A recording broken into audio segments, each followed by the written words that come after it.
Hello students. So in this class we will discuss कुछ MCQ. ठीक है, some MCQ we will discuss.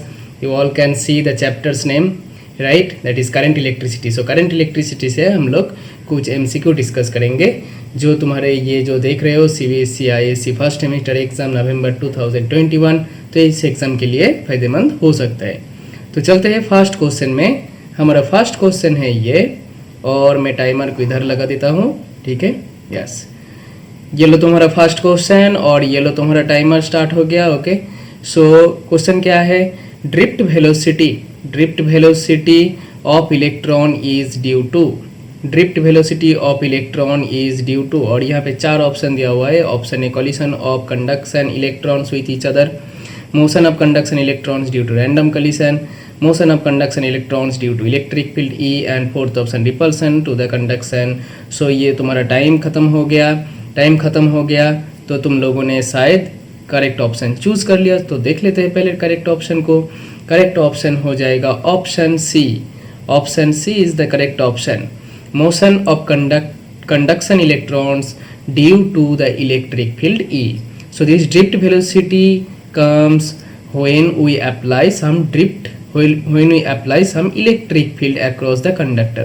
Suppose this is a conductor, okay, this is a conductor, okay, and when we are applying some electric field here, when we are applying or putting some battery produces potential difference, and potential difference, from the potential difference value we can calculate the electric field between the two ends, because the formula is E equal to V by L. Okay, so due to this electric field, the electrons, okay, inside the conductor, they will move in the opposite direction of electric field. Electric field acts in this direction. This is positive end, this is negative end. So electric field acts from positive end to negative end, and the electrons किधर से किधर जाएगा? Electron जाएगा negative side से positive side में. ठीक है, so in the opposite direction of electric field. So electron drifts in the opposite direction of E field. Okay, in the opposite direction of E field. Clear? चलते हैं next question में. तो ये लो तुम्हारा नेक्स्ट क्वेश्चन, और ये लो तुम्हारा टाइमर स्टार्ट हो गया. ठीक है, तो तुम्हारा सेकेंड क्वेश्चन आ गया. If V is the applied voltage across the conductor of length L, okay, then the correct relation among drift velocity, potential difference, length of the conductor, E charge of electron, M mass of electron, tau relaxation time. चार option दिया हुआ है, और ये तुम्हारा time बचा है 5 second, 4 second. Tick tock और हो गया तुम्हारा टाइम खत्म. तो देख लेते हैं पहले करेक्ट ऑप्शन को. करेक्ट ऑप्शन क्या होगा? करेक्ट ऑप्शन हो जाएगा ऑप्शन सी. करेक्ट ऑप्शन क्या हो जाएगा? करेक्ट ऑप्शन हो जाएगा ऑप्शन सी. कैसे? देख लेते हैं. तो ड्रिफ्ट वेलोसिटी का एक डायरेक्ट फॉर्मूला है, ये याद रखो. Drift velocity equal to E then electric field by M into tau. Okay, ये फॉर्मूला को याद रखो, हो जाएगा directly. So E, capital E means electric field, M means mass of the electron, and tau means relaxation time. But यहाँ पे तो electric field नहीं है, कोई ऑप्शन में इलेक्ट्रिक फील्ड नहीं है. पोटेंशियल डिफरेंस है और लेंथ ऑफ द कंडक्टर है. तो पिछले साइड में, पिछले क्वेश्चन में, क्वेश्चन नंबर 1 में देखा था कि E equal to V by L होता है, राइट. तो इसको यहाँ पे रिप्लेस कर दो. So VD equal to E capital V M L into tau. Okay, so ये हो गया correct answer in terms of V potential difference, in terms of length of the conductor. So देखो कहाँ पे है? So option C. ठीक है, तो option C is the correct option. ठीक है, चलते हैं नेक्स्ट क्वेश्चन में. ये लो तुम्हारा थर्ड क्वेश्चन, और ये लो तुम्हारा टाइमर स्टार्ट हो गया. ठीक है, so if V and 3V are the potential difference across two identical conductors A and B made of same potential, then the ratio of drift velocities A and B will be. तो तुम्हारा time बचा है 9 second, 8 second, 7 second, 6 second और 4 option. Choose करो correct option को. Correct option क्या होगा? Correct option क्या होगा, तुम्हारा टाइम्स अप हो गया। तो देख लेते हैं एक बार करेक्ट ऑप्शन को। पहले करेक्ट ऑप्शन हो जाएगा ऑप्शन बी 1:3। करेक्ट ऑप्शन हो जाएगा ऑप्शन बी 1:3। ठीक है, तो देख लेते हैं कैसे होगा। If V and 3V are the potential difference applied across two identical conductors A and B. So two conductors, this is one conductor. Identical means they are made up of same material, same length, same cross sectional area, but the potential difference are different. So this is V. Another identical, same length, same cross sectional area, okay, but here potential difference is given. Potential difference is given 3 volt, okay, V and 3V. So identical conductor means resistance is same. Resistance, this is A conductor, this is B conductor. ठीक है, ठीक है। तो drift velocity का ratio पूछा, तो drift velocity का relation देख लेते हैं। वी डी क्या होता है, पिछले स्लाइड में ही देखा। वी डी क्या होता है, E by M into tau. ठीक है, ई के जगह पोटेंशियल लिख लेते हैं, E V by M L into tau. अब देखो, E is constant, this is charge of electron, so remove it. Okay, in the ratio type of problem, remove the constant quantities. M is mass of electron, constant, remove it. L is length of the conductor, for identical conductor, same, remove it. Tau is relaxation time, identical conductor, so same material, so remove tau also. So we are getting ultimately Vd is directly proportional to the potential difference. Okay, so what will be the ratio? So suppose V1 by V2 we can write in this way, capital V1 by capital V2. Now capital V1, capital V2 are given, V and 3V. So we will get ultimately V1 by V2 equal to V by 3V. That means 1 by 3. So our option is B correct. ठीक है, समझ में आ गया, समझ में आ गया। चलते हैं नेक्स्ट क्वेश्चन में। तो हमारा नेक्स्ट क्वेश्चन है ये लो तुम्हारा क्वेश्चन नंबर 4, और ये लो तुम्हारा टाइमर स्टार्ट कर दिया। ठीक है, ठीक है। तो देख लेते हैं question number 4। A wire has non uniform cross section as shown in figure, this is the figure. Steady current is flowing through it, the drift speed of the electron. So steady current, same current, I is same throughout the conductor. Okay, same amount of current is flowing throughout the conductor. At any point current is same. तो तुम्हारा time बचा है 6 second, 5 second, 4 second, 3 second, 2 second, 1 second, और हो गया times up. सो पहले देख लेते हैं करेक्ट ऑप्शन को, उसके बाद एक्सप्लेनेशन भी देख लेंगे। सो करेक्ट ऑप्शन है decreases from A to B, decreases from A to B. So explanation क्या होगा, तो यहाँ पे स्टेडी करंट बोला, स्टेडी करंट। तो स्टेडी करंट का मतलब क्या है, स्टेडी करंट का मतलब है I is constant throughout the conductor. ठीक है, आई इज कांस्टेंट। ठीक है, नाउ आई का एक फॉर्मूला होता है, ड्रिफ्ट वेलोसिटी, एक क्रॉस सेक्शनल एरिया, इसके हिसाब से आई का एक फॉर्मूला है। फॉर्मूला क्या है, N E A V D. ठीक है, I equal to N E A V D. Now I is constant, n is number density, that is also constant. E is charge of electron, constant. Area is varying here from A to B, area is increasing, and drift velocity will also change. Okay, because area is varying, to keep I constant we have to change drift velocity. So ultimately we will get A into Vd equal to constant. Okay, A into Vd equal to constant. Okay, now cross sectional area is increasing from A to B. Okay, area is increasing, right? Area is increasing from A to B, A point to B point, area is increasing. So area is increasing means Vd will obviously be decreasing. Okay, so Vd, drift velocity, what will happen to drift velocity, it will decrease, it will decrease from A to B, because the multiplication is constant. When the multiplication is constant, if one increases, other should decrease. Okay, when multiplication is constant, then one quantity increases means other quantity decrease. एक बढ़ेगा तो दूसरे को घटना चाहिए। इसके बाद क्या होगा, मल्टीप्लीकेशन ऑफ दो क्वांटिटी का मल्टीप्लीकेशन क्या होगा, कांस्टेंट रहेगा। ठीक है, चलते हैं नेक्स्ट क्वेश्चन में। ये तुम्हारा नेक्स्ट क्वेश्चन, और ये लो तुम्हारा टाइमर स्टार्ट हो गया। ठीक है, question number 5, N E tau M represents electron density, charge, average relaxation time and mass respectively. Resistance of the wire of length L, cross sectional area A क्या होगा। 4 ऑप्शन दिया हुआ है और ये तुम्हारा टाइमर चलता जा रहा है, ख़त्म हो जाएगा टाइम। करेक्ट ऑप्शन को चूज करो। 7 सेकेंड बचा है, 6 सेकेंड बचा है, 5 सेकेंड, 4 सेकेंड, 3 सेकेंड, 2 सेकेंड और हो गया टाइम्स अप। ठीक है, तो पहले देख लेते हैं करेक्ट ऑप्शन को। करेक्ट ऑप्शन हो जाएगा ऑप्शन सी। करेक्ट ऑप्शन हो जाएगा ऑप्शन सी। तो कैसे होगा, कैसे होगा, ठीक है, इसको भी देख लेते हैं। तो हमारे पास एक फॉर्मूला है। फॉर्मूला क्या है, फॉर्मूला है Ohm's law, V equal to I R. ठीक है, V equal to I R. इसको इक्वेशन नंबर 1 दे दो। In the last slide we had seen that current equation is NEAVD।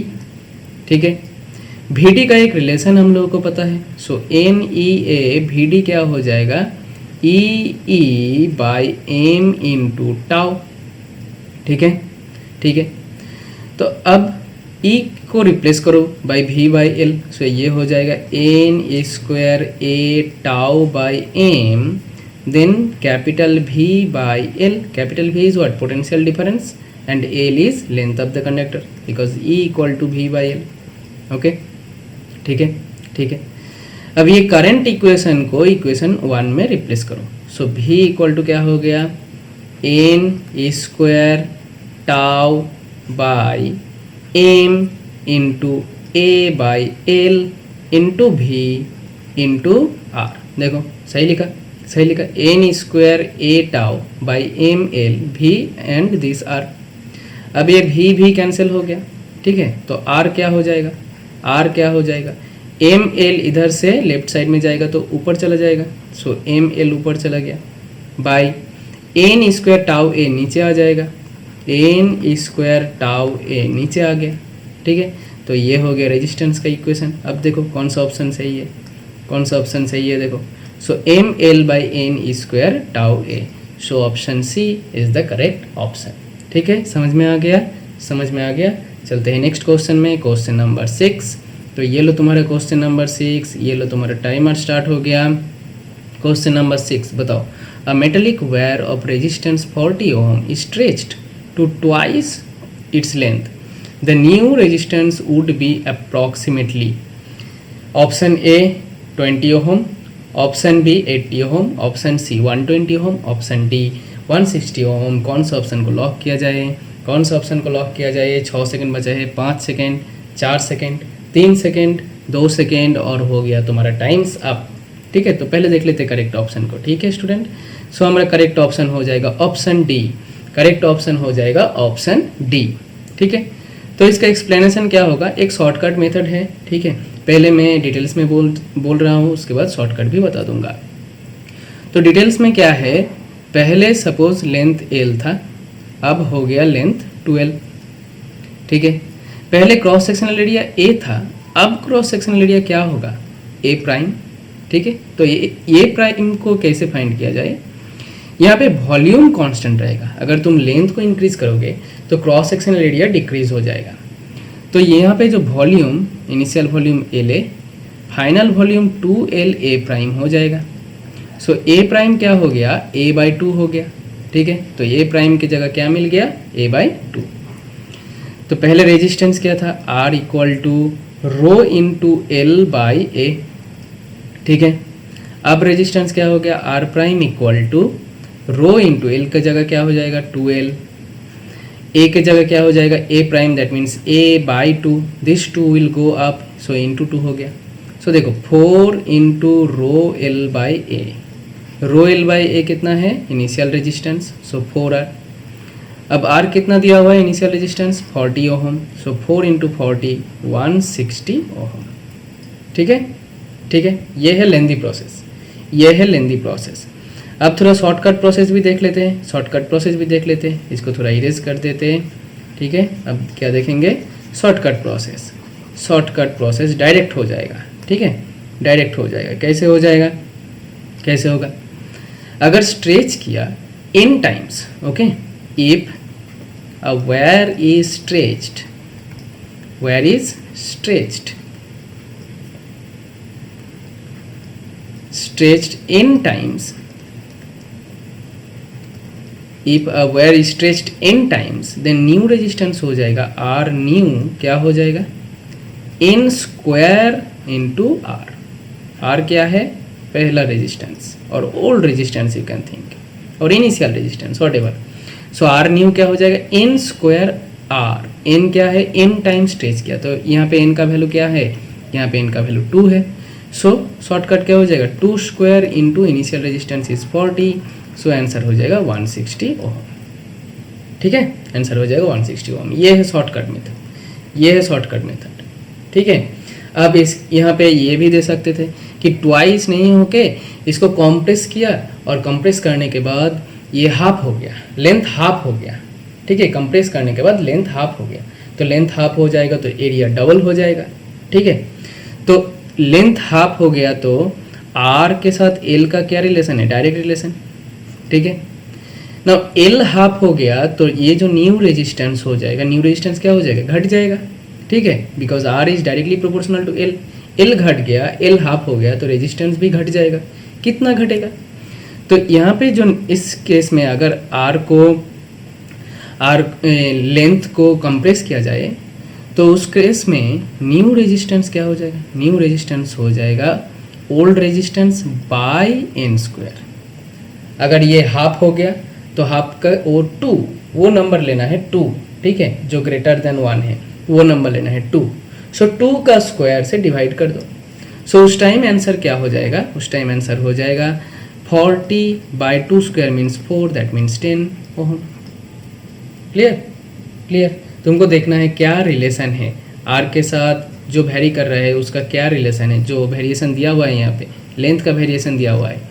ठीक है, लेंथ का वेरिएशन दिया हुआ है. सो लेंथ के साथ आर का रिलेशन क्या है, डायरेक्ट रिलेशन. ठीक है, ये थोड़ा समझ दिमाग में रखना है. चलते हैं नेक्स्ट क्वेश्चन. तो हमारा नेक्स्ट क्वेश्चन है ये क्वेश्चन नंबर 7. ये लो तुम्हारा टाइमर स्टार्ट हो गया. ठीक है, the effective resistance between C and D in given circuit is.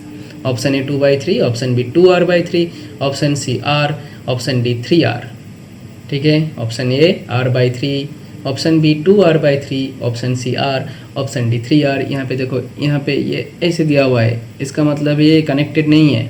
ठीक है, ये ध्यान में रखना है, ये पार्ट कनेक्टेड नहीं है, ये जो पार्ट, ये पार्ट कनेक्टेड नहीं है. तो तुम्हारा टाइम खत्म हो गया. देख लेते हैं एक बार. तो करेक्ट ऑप्शन हो जाएगा option B. Option B is the correct option. कैसे, तो सी और डी के बीच इक्विवेलेंट रेजिस्टेंस निकालना है, सी और डी. तो पहले ये जो पार्ट सी आर और यहाँ पे आर, इसके साथ ये जो एक कॉम्बिनेशन ऑफ रेजिस्टेंस है, इसके साथ ये पार्ट डायरेक्ट पार्ट जो है ये कनेक्टेड नहीं है, तो इसको हटा दो. पहले इसको ऐसे रख दो. ठीक है, इसको ऐसे रख दो. ठीक है, ये कनेक्टेड नहीं है तो इसको ऐसे रख दो. अब देखो, C और D के बीच अगर एक बैटरी को कनेक्ट किया जाए, ठीक है, अगर एक बैटरी को कनेक्ट किया जाए, ठीक है, तो ये देखो एक ह्यूस्टन ब्रिज हो गया. ये रेजिस्टेंस, ये चारों आर्म का रेजिस्टेंस PQRS, और ये दो जो रेजिस्टेंस है R एंड R, ये क्या है, ये दो रेजिस्टेंस की जगह तुम गैल्वेनोमीटर सोच सकते हो. ठीक है, हम लोग गैल्वेनोमीटर पुट करते हैं तो तुम गैल्वेनोमीटर सोच सकते हो ये दो रेजिस्टेंस की जगह. तो यहाँ पे पहले देखना है P/Q = R/S, ये सेटिस्फाई हो रहा है कि नहीं. P/Q = R/S. यहाँ पे 4 रेजिस्टेंस सेम है. ठीक है, 4 आर्म का रेजिस्टेंस सेम है, तो सेम होगा तो ये इक्वेशन सेटिस्फाइड होगा. सेटिस्फाइड होगा तो क्या हो जाएगा, ये दो रेजिस्टेंस को नहीं लेना है, गैल्वेनोमीटर को रिमूव कर दो. ठीक है, ये दो रेजिस्टेंस को नहीं लेना है. नहीं लेना है तो ये रेजिस्टेंस और ये रेजिस्टेंस सीरीज में है, सो 2R. ये रेजिस्टेंस और ये रेजिस्टेंस भी सीरीज में है, सो 2R. ना ये दो रेजिस्टेंस जो है D से, ये जो पार्ट D से C इधर और D से C इधर, ये दो पार्ट क्या है, पैरेलल में है. तो इसका पैरेलल कॉम्बिनेशन क्या हो जाएगा, 2R का पैरेलल कॉम्बिनेशन क्या होता है, 2R × 2R bye 2R + 2R. ठीक है, तो क्या हो जाएगा 4R² बाई 4R. तो इसका इक्विवेलेंट हो गया R. सो कौन सा पार्ट का इक्विवेलेंट R हो गया, कौन सा पार्ट का इक्विवेलेंट R हो गया, ये हो गया. ये दोनों को छोड़कर, ये दोनों को तो यहाँ पे रिमूव कर दिया, ये दोनों को छोड़कर जो ह्यूस्टन ब्रिज बचा उसका रेजिस्टेंस इक्विवेलेंट है R। ठीक है, ये R किसके बीच है? C और D पॉइंट के बीच। नाउ C और D पॉइंट के बीच और दो रेजिस्टेंसेस है R R, राइट, और दो रेजिस्टेंसेस है R R। कौन दो रेजिस्टेंस? ये रेजिस्टेंस और ये रेजिस्टेंस बचा था, तो इसको यहाँ पे लिख दिया R R। और ह्यूस्टन ब्रिज का जो इक्विवेलेंट मिला उसको यहाँ पे कनेक्ट कर दो। किस में कनेक्ट होगा? पैरेलल में कनेक्ट होगा, क्योंकि यहाँ पे C पॉइंट है और यहाँ पे D पॉइंट है। अब देखो एक छोटा सर्किट बन गया। इसका इक्विवेलेंट क्या होगा? यहाँ पे 3 रेजिस्टेंस, एक R और 2 यहाँ पे R R। सो ये दो R R सीरीज में है, सो 2R हो जाएगा। 2R और R का पैरेलल कॉम्बिनेशन फाइनली। सो 2R और R का parallel combination means 2R into R by 2R plus R। क्या हो जाएगा? 2R square by 3R। That means we will get 2/3 into R। Clear? 2/3 into R। So correct option हो जाएगा 2R/3। ठीक है, समझ में आ गया। चलते हैं नेक्स्ट क्वेश्चन में। ये लो तुम्हारा नेक्स्ट क्वेश्चन, क्वेश्चन नंबर 8, और ये लो तुम्हारा टाइमर स्टार्ट कर दिया। पहले पढ़ लो। When a metal conductor connected to the left gap of a meter bridge is heated, then balance point remains at 0, shifts towards left, shifts towards right, remains unchanged. क्या होगा? क्या होगा? तुम्हारा टाइम चलता जा रहा है, टिक टॉक ख़त्म होता जा रहा है। 8 second, 7 second, 6 second, 5 second, 4 second, और हो गया तुम्हारा टाइम ख़त्म। तो क्या होगा करेक्ट ऑप्शन स्टूडेंट्स? शायद तुम लोगों ने करेक्ट ऑप्शन चूज़ कर लिया, तो देख लेते हैं एक बार पहले करेक्ट ऑप्शन को। करेक्ट ऑप्शन हो जाएगा ऑप्शन सी। करेक्ट ऑप्शन हो जाएगा ऑप्शन सी। तो मीटर ब्रिज 2 गैप होता है, यहाँ पे एक रेजिस्टेंस, ठीक है, और यहाँ पे एक रेजिस्टेंस, ठीक है, ये मीटर ब्रिज, ठीक है, और इस पॉइंट से गैल्वेनोमीटर को यहाँ पे जॉकी के साथ कनेक्ट करते हैं, ठीक है, और यहाँ पे एक क्या रहता है? यहाँ पे एक एक्सटर्नल सोर्स रहते हैं, राइट, एक्सटर्नल सोर्स, ठीक है, ये हो गया सर्किट। अच्छा, तो क्या बोला यहाँ पे? Connected to the left gap of metre bridge, उसको हिट किया मेटल कंडक्टर। यहाँ पे जो रेजिस्टेंस है, ये रेजिस्टेंस, ये क्या है? मेटल कंडक्टर, ये है मेटल कंडक्टर, और इसको क्या किया? हिट किया, ठीक है। पहले सपोज बैलेंस पॉइंट यहाँ पे है, ठीक है, बैलेंस पॉइंट यहाँ पे है, ठीक है, ये है इनिशियल बैलेंस पॉइंट, ठीक है। अब अगर ये मेटल रेजिस्टेंस को हिट किया तो क्या होगा? हिट करने के बाद क्या होता है? मेटल का रेजिस्टेंस इंक्रीज हो जाते हैं, राइट, मेटल का रेजिस्टेंस इंक्रीज हो जाते हैं। तो यहाँ पे जो रेजिस्टेंस था, सपोज R था, ठीक है, तो R का वैल्यू क्या होगा? इंक्रीज हो जाएगा। हिट करने के बाद R का वैल्यू क्या हो जाएगा? इंक्रीज हो जाएगा, ठीक है। तो R का वैल्यू अगर इंक्रीज हो जाएगा तो बैलेंस पॉइंट क्या होगा? बैलेंस पॉइंट लेफ्ट साइड में शिफ्ट होगा, राइट साइड में शिफ्ट होगा। बैलेंस पॉइंट क्या होगा? तो यहाँ पे जो 4 रेजिस्टेंस हम लोग लेते हैं, ये मीटर ब्रिज क्या है? ह्यूस्टन ब्रिज का एक एप्लीकेशन है, ठीक है। तो एक ह्यूस्टन ब्रिज का एप्लीकेशन है, तो इसको ले लो R, और ये S, और यहाँ पे ले लेते हैं L, और इसको क्या लेते हैं? 100 - L, राइट। तो क्या होता है? R/S equal to L/100 - L, ठीक है। अब हिट करने के बाद अगर R इंक्रीज कर जाए, ठीक है, S कांस्टेंट रहेगा, S को नहीं हिट कर रहा हूँ, R इंक्रीज कर रहा है बिकॉज R को हिट कर रहा हूँ। तो R इंक्रीज होगा तो इसको बैलेंस करने के लिए L को भी इंक्रीज होना पड़ेगा, राइट, बैलेंस करने के लिए L को भी इंक्रीज होना पड़ेगा। तो L को इंक्रीज होना पड़ेगा, उसका मतलब क्या है? ये जो पॉइंट बैलेंस पॉइंट था वो किधर जाएगा? इधर शिफ्ट हो जाएगा, तभी तो L इंक्रीज होगा। L को कहाँ से मेजर करते हैं? यहाँ से मेजर करते हैं। तो पहले इस पॉइंट से इस पॉइंट का डिस्टेंस था L, अब L इंक्रीज होना पड़ेगा, L इंक्रीज होना पड़ेगा तो L इधर आ जाएगा, बैलेंस पॉइंट इधर शिफ्ट हो जाएगा। इधर का मतलब किधर? राइट साइड में शिफ्ट हो रहा है ना, राइट साइड में शिफ्ट हो रहा है। ये राइट साइड है, ये लेफ्ट साइड है, सो राइट साइड में शिफ्ट हो रहा है, ठीक है, समझ में आ गया। तो ये है equation R/S equal to L/100 - L। ये जो मीटर ब्रिज है, मीटर ब्रिज क्या है? ह्यूस्टन ब्रिज का एक एप्लीकेशन है। समझ में आ गया। चलते हैं नेक्स्ट क्वेश्चन में, देख लेते हैं। ये लो तुम्हारा टाइमर को स्टार्ट कर दिया। क्वेश्चन 9 पढ़ लो पहले अच्छे से. In a potentiometer of 10 wire the balance point is obtained on 7th wire. To shift the balance point on the 9th wire we are shifting balance point from 7th wire to 9th wire. That means we are increasing the length on the potentiometer wire. Okay, then what should we have to do? तो तुम्हारा time बचा है 3 second, 2 second, 1 second और हो गया ख़त्म. ठीक है, हो गया ख़त्म. तो देख लेते हैं एक बार पहले करेक्ट ऑप्शन को. करेक्ट ऑप्शन है ये, increase resistance in the main circuit. जो पोटेंशियोमीटर का सर्किट होता है उसको बोलते हैं मेन सर्किट. ठीक है, ठीक है, पोटेंशियोमीटर सर्किट को बोलते हैं मेन सर्किट. ठीक है, तो सर्किट को एक बार ड्रॉ कर लेते हैं छोटा छोटा करके. ये एक सेल है, इसका EMF E. यहाँ पे हम लोग एक रेजिस्टेंस बॉक्स फिट करते हैं. ठीक है, वेरिएबल रेजिस्टेंस बॉक्स, इसको ले लेते हैं R. ठीक है, यहाँ पे की वगैरह वो सब रहते हैं. तो उसके बाद यहाँ पे आते हैं पोटेंशियोमीटर वायर. इस पॉइंट से इस पॉइंट तक सपोज पोटेंशियोमीटर वायर. ठीक है, पोटेंशियोमीटर वायर का एक रेजिस्टेंस होता है, उसको लेते हैं स्मॉल r. और पोटेंशियोमीटर का एक लेंथ होता है, उसको लेते हैं कैपिटल L. ठीक है, तो यहाँ पे हम लोग क्या मेज़र कर रहे हैं? Balance point. ठीक है, तो तुम सोच सकते हो कि EMF मेज़र कर रहा हूँ. ठीक है, कोई एक बैटरी का सेल का. और तुम सोच सकते हो पोटेंशियल डिफरेंस मेज़र कर रहा हूँ across any resistance.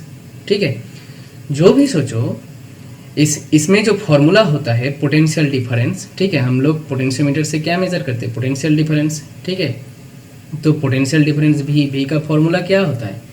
That EMF E main circuit EMF by total resistance R plus R. ठीक है, into small r. This is the total potential across the potentiometer wire by L. This term is called, this third bracketed part, this is called potential gradient. Okay, into small l. Small l क्या है? Balanced length. Suppose here the balance point is there, so this will be small l. From here to here this is small l. Okay, now when we are shifting from 7th wire to 9th wire, that means our this L is increasing. This L is increasing.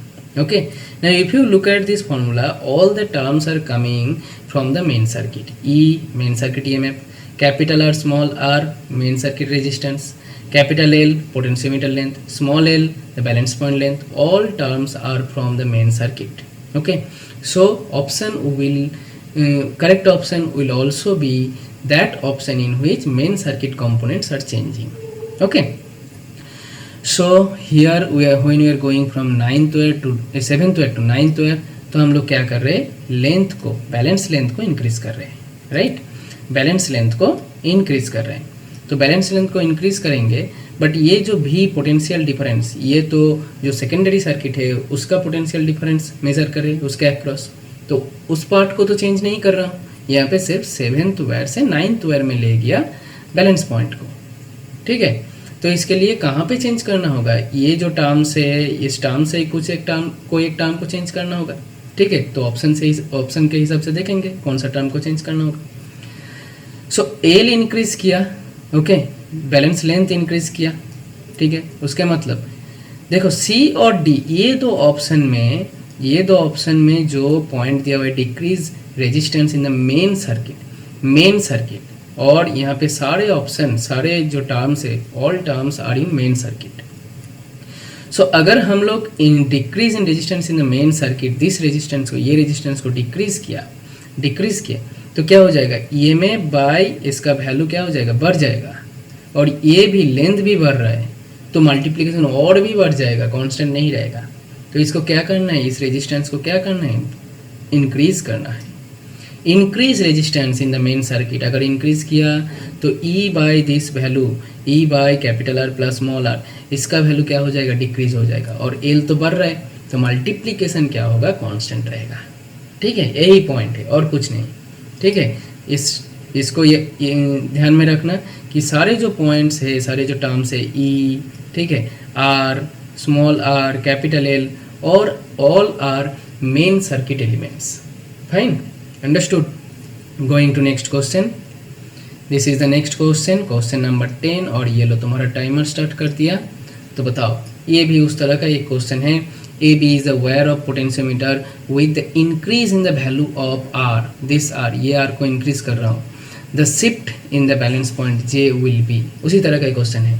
ठीक है, resistance R को increase कर रहा हूँ, तो shift of balance point क्या होगा, बताओ जल्दी जल्दी बताओ। और ये लो तुम्हारा टाइमर, 6 5 4 3 2 1 एंड टाइम्स अप। ठीक है, तो देख लेते हैं।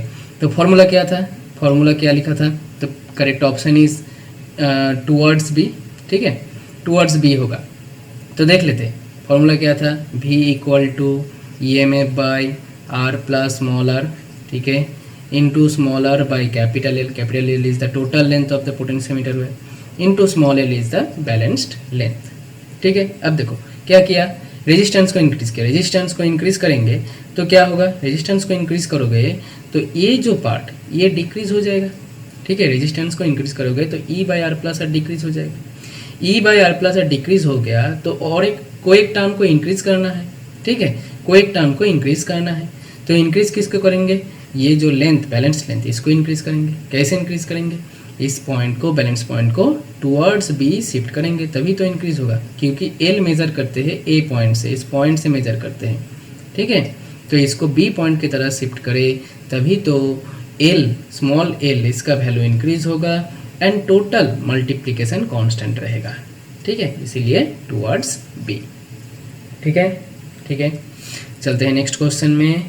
ये लो तुम्हारा नेक्स्ट क्वेश्चन, और ये आ गया असर्शन रीजन टाइप, जो CBSE का स्टूडेंट के लिए फायदेमंद होगा, क्योंकि ISC एग्जाम में असर्शन रीजनिंग नहीं आ रहे। तो पहले असर्शन और रीजन, ये दो स्टेटमेंट को अच्छे से पढ़ लो। Give for a given conductor the electric current does not vary even if its cross sectional area varies, and reason a conductor remains unchanged when uncharged when current flows through it। तो तुम्हारा time बचा है 3 2 1 और हो गया time साहब। तो पहले देख लेते हैं करेक्ट ऑप्शन को। करेक्ट ऑप्शन हो जाएगा ऑप्शन बी, करेक्ट ऑप्शन हो जाएगा ऑप्शन बी। कैसे, for a given conductor the electric current does not vary even it's cross sectional area varies.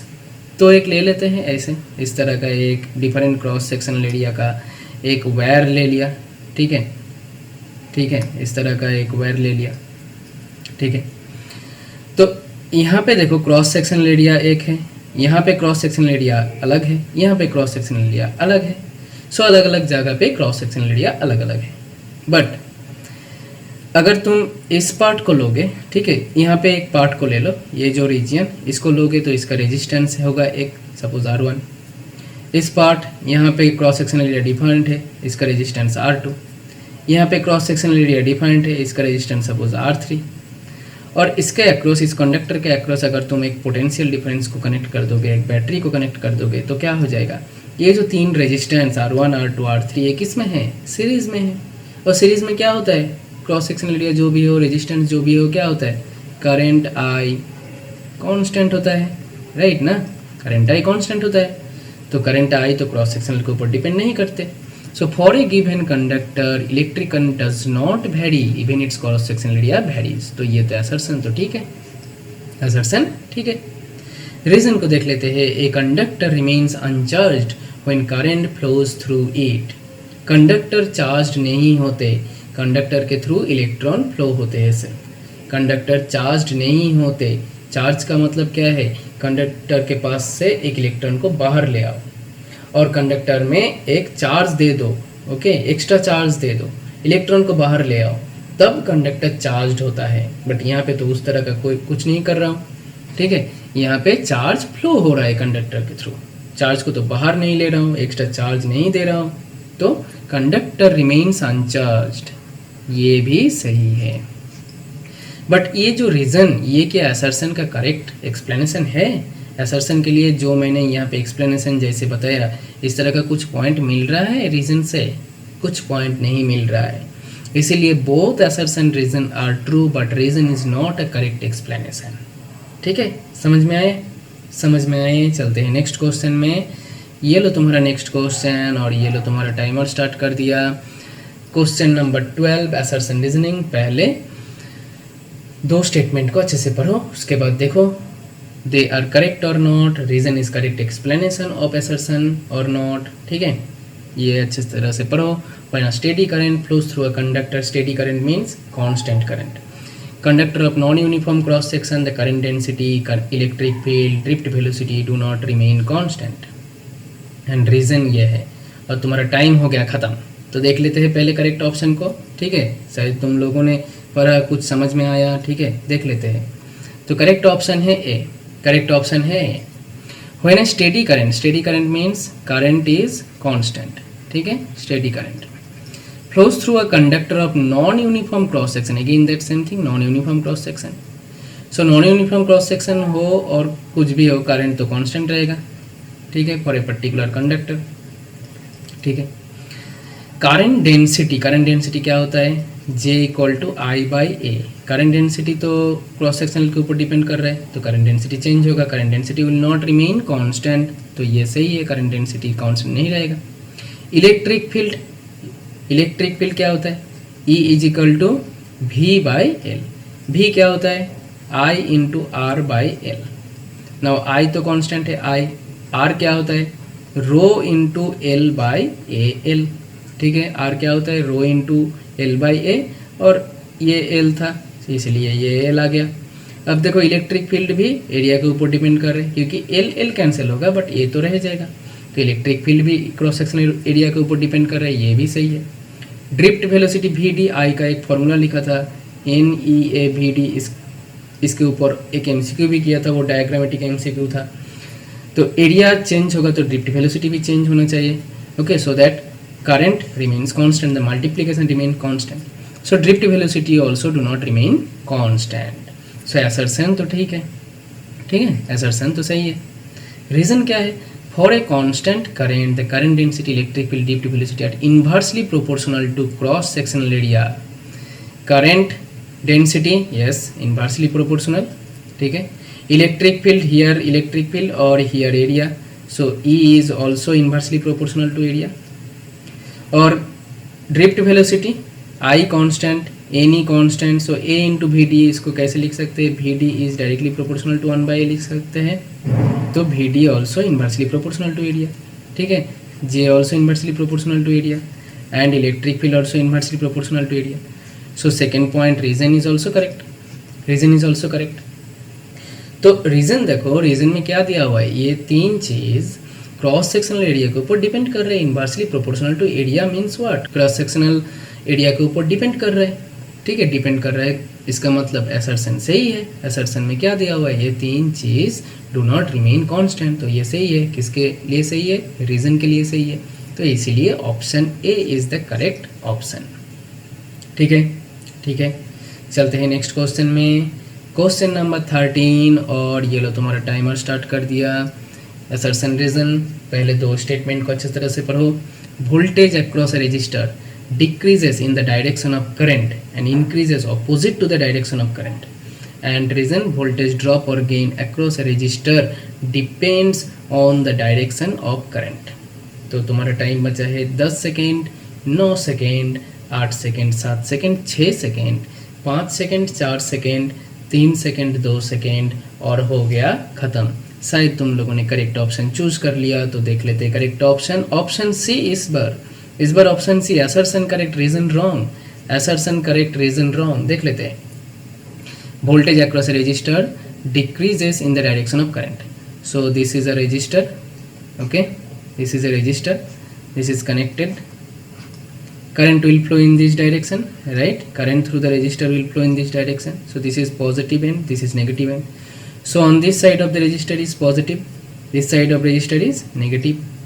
So voltage across the resistor decreases in the direction of current, so voltage is decreasing, positive to negative, voltage is going to positive to negative, so it is happening in the direction of current, this is the direction of current. So first assertion तो सही है, voltage across a resistor decreases in the direction of current and increases in the opposite direction of current, तो ये तो सही है। Reason क्या दिया हुआ है, वोल्टेज ड्रॉप और gain across a register depends on the direction of current.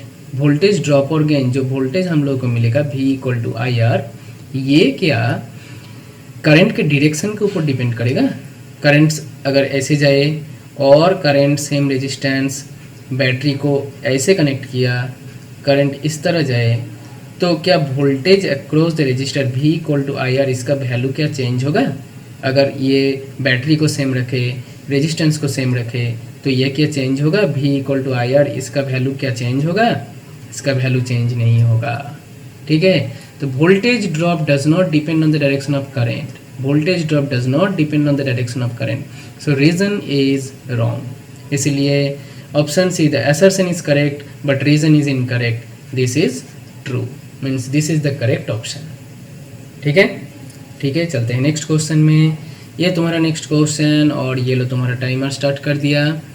Voltage across a battery में बी लेस, इक्वल और more than the EMF of the battery. Reason, voltage across the battery also depend on the direction of current. ठीक है, यहाँ पे voltage को बोला कि direction of current के हिसाब से डिपेंड करता है। तो देख लेते हैं तुम्हारा दिमाग कैसे चल रहा है। 8 second, 7 second, 6 second, 5 second, 4 second, 3 second, 2 second, हो गया खत्म। तो देख लेते हैं पहले करेक्ट ऑप्शन को। करेक्ट ऑप्शन है option A again, both assertion and reason are true and reason is the correct explanation. तो देख लेते हैं, वोल्टेज अक्रॉस बैटरी में बी लेस, इक्वल और मोर देन द ईएमएफ। यहाँ पे एक इक्वेशन है, क्या इक्वेशन है? Terminal voltage equal to EMF minus I into R. R क्या होता है? Internal resistance. और ये इक्वेशन किसके लिए होता है? When battery is discharging. ठीक है, डिस्चार्जिंग। इस केस में देखो, ये तो ईएमएफ माइनस है यार, तो इस केस में क्या होगा? Voltage, terminal voltage less than EMF. ठीक है, तो लेस देन का बात सही है। और एक होता है V equal to E plus I R. ये किसके लिए होता है? ये होता है चार्जिंग के लिए। जब कोई बैटरी को चार्ज किया जाए, mobile battery, laptop battery, inverter battery charge किया जाए, तो ये होता है इक्वेशन। इस बार देखो, V is greater than EMF, V is greater than EMF, plus sign है, तो मोर भी हो सकते हैं, मोर देन द ईएमएफ। अब इक्वल कब होगा? इक्वल होगा जब रेजिस्टेंस के वैल्यू 0 हो जाए। ठीक है, जो होता है एक आइडियल केस में। ठीक है, रेजिस्टेंस के वैल्यू 0 हो जाए। और एक है जब करंट ड्रॉ नहीं किया जाए, उस time potential means terminal voltage equal to EMF. ठीक है, terminal voltage equal to EMF. तो इक्वल के बाद ये भी सही है, तो असर्शन सही है, असर्शन सही है। Reason, voltage across the battery depends on the direction of current. तो देखो, वोल्टेज अक्रॉस द बैटरी, ये एक बैटरी है और यहाँ पे इंटरनल रेजिस्टेंस। ठीक है, ठीक है, ये पॉजिटिव, ये नेगेटिव।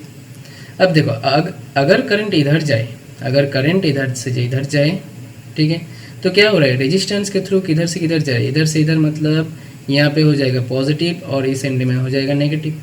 ठीक है, रेजिस्टेंस के अक्रॉस यहाँ पे पॉजिटिव, यहाँ पे नेगेटिव। ठीक है, अब देखो positive negative then positive negative, कैसे किस तरह कनेक्ट है? इस रेजिस्टेंस की जगह हम लोग एक बैटरी को सोच सकते हैं, एक बैटरी जिसका पॉजिटिव टर्मिनल इधर है, नेगेटिव टर्मिनल इधर है। ठीक है, तो पॉजिटिव नेगेटिव किस तरह कनेक्ट है? सीरीज में कनेक्ट है। तो क्या हो जाएगा? इसका ईएमएफ ई है, सो भी क्या हो जाएगा? EMF plus I R. ठीक है, ये चार्जिंग का केस है, ईएमएफ प्लस आई आर। ठीक है, अगर डायरेक्शन इस तरह ना होकर डायरेक्शन ऑपोजिट होते हैं, डायरेक्शन ऑपोजिट होते तो क्या होगा? इधर पॉजिटिव होगा रेजिस्टेंस के अक्रॉस, इधर नेगेटिव होगा। अब देखो, negative of the battery and negative of the resistance, दोनों एक साथ कनेक्टेड है। एक साथ कनेक्टेड होगा तो क्या होगा? V equal to E minus I R. ठीक है, V equal to E minus I R. यहाँ पे तुम दो बैटरी को सोच सकते हो, एक बैटरी इस तरह है और एक बैटरी इस तरह है। ठीक है, ठीक है, इसका ईएमएफ ई है और इसके अक्रॉस आई आर है। तो इस तरह कनेक्ट होगा तो इक्विवेलेंट ईएमएफ क्या होता है? ई माइनस हो जाता है। ठीक है, सेम पोलरिटी अगर कनेक्टेड रहेगा तो माइनस हो जाएगा, अपोजिट पोलरिटी कनेक्टेड रहेगा तो उसको सीरीज कॉम्बिनेशन बोलते हैं, then E plus I R हो जाएगा। ठीक है, तो voltage across the battery direction of current के ऊपर डिपेंड कर रहा है, तो रीजन करेक्ट है। और इसके वजह से तो ये 2 पॉइंट मिल रहा है ना। ठीक है, डायरेक्शन ऑफ करंट के हिसाब से ही तो ये 2 पॉइंट मिल रहा है, इसीलिए reason is the correct explanation of assertion and option A is correct. ठीक है, ठीक है, चलते हैं नेक्स्ट क्वेश्चन।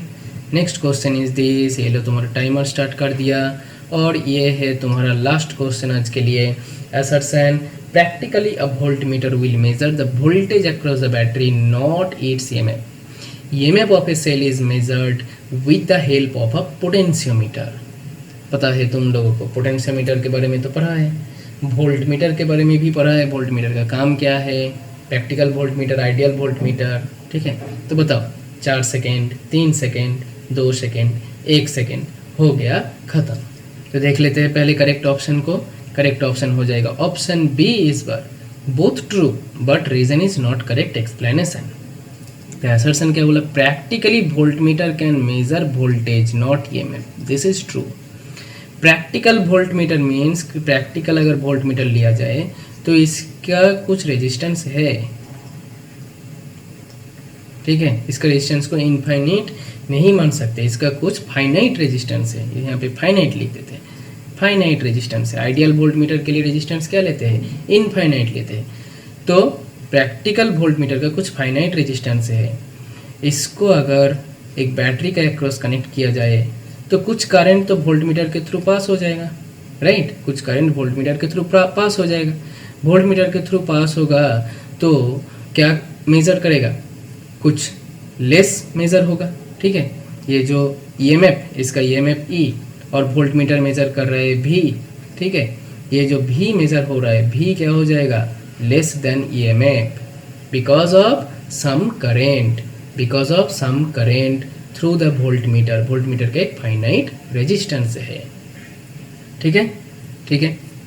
अच्छा, अब EMF of a cell is measured with the help of potentiometer. Potentiometer को किस लिए यूज करते हैं, ईएमएफ मेजर करने के लिए, क्योंकि पोटेंशियोमीटर कोई करंट ड्रॉ नहीं करते, नॉन डिफ्लेक्शन में काम करते हैं potentiometer, zero deflection of galvanometer, right. Zero deflection of galvanometer पे काम करते हैं पोटेंशियोमीटर। सो कोई करंट ड्रॉ नहीं करते, करंट ड्रॉ नहीं करते इसका मतलब क्या है, इसके अंदर कुछ इंटरनल रेजिस्टेंस है, राइट। इसके अंदर कुछ इंटरनल रेजिस्टेंस है, इंटरनल रेजिस्टेंस के अक्रॉस लॉस्ट वोल्ट नहीं होगा, ठीक है। करंट फ्लो होगा तो लॉस्ट वोल्ट आएगा, लॉस्ट वोल्ट तो हम लोग मेजर नहीं कर सकते, ठीक है। तो करंट, अगर करंट नहीं फ्लो होगा, जीरो डिफ्लेक्शन में करंट नहीं फ्लो होता है तो लॉस्ट वोल्ट नहीं आएगा। तो पोटेंशियोमीटर क्या करेगा, पोटेंशियोमीटर पूरा के पूरा ईएमएफ को मेजर करेगा, ठीक है। और प्रैक्टिकल वोल्टमीटर ईएमएफ को नहीं मेजर कर सकते क्योंकि कुछ करंट फ्लो होगा वोल्टमीटर के थ्रू एंड कुछ करंट फ्लो होगा इंटरनल रेजिस्टेंस के थ्रू जो लॉस्ट वोल्ट में कन्वर्ट होगा, और लॉस्ट वोल्ट हम लोग मेजर नहीं कर सकते, इसीलिए क्या मेजर करेगा, E माइनस आई आर, इसको मेजर करेगा voltmeter, V equal to E minus I R जो लेस है। तो प्रैक्टिकली वोल्टमीटर क्या करेगा, वोल्टेज मेजर करेगा, नॉट ईएमएफ। ईएमएफ मेजर करने के लिए हम लोग पोटेंशियोमीटर को यूज़ करते हैं, ठीक है, ठीक है। तो ये है कुछ एमसीक्यू और असर्शन रीजन आज के लिए करंट इलेक्ट्रिसिटी चैप्टर से। आई होप तुम लोगों को सब समझ में आ गया। I hope you have enjoyed. Keep watching. Thank you everyone.